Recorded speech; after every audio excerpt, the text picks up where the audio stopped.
Siksikan pero para sa tradisyon, go! Akala ko nga hindi na kami matutuloy sa panonood ng fireworks sa Balayong. Alas 7 na kasi at tinatamad ng pumunta. Tsaka masama rin ang pakiramdam at walang budget si mama. Kaso nakapangako ako sa mga kids ko at sayang din yung opportunity na manonood ng fireworks. Minsan lang naman sa loob ng isang taon. Sa sobrang late nga namin ay naglalakad pa lang kami pero ilaw na ang Christmas tree.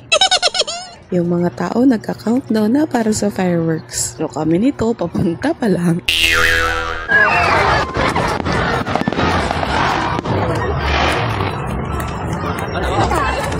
Inang namatay na ang fireworks, namatay!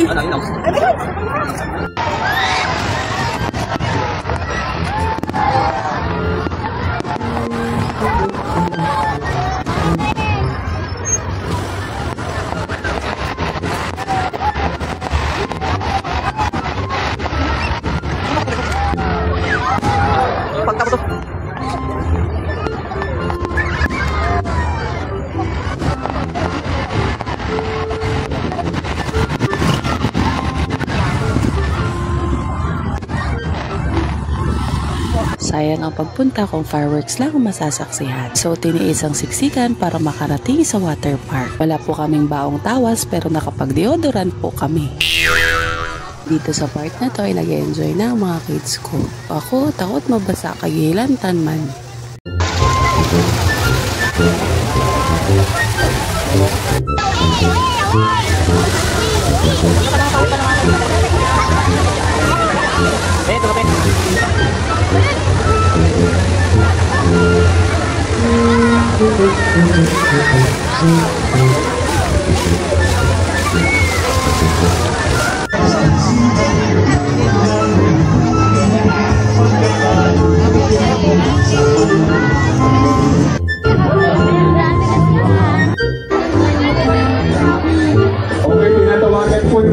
Naghahanap sa mga nawawala. Yung mayroong mga hinahanap pero hindi makatagpo. Yun lamang po. Bye-bye!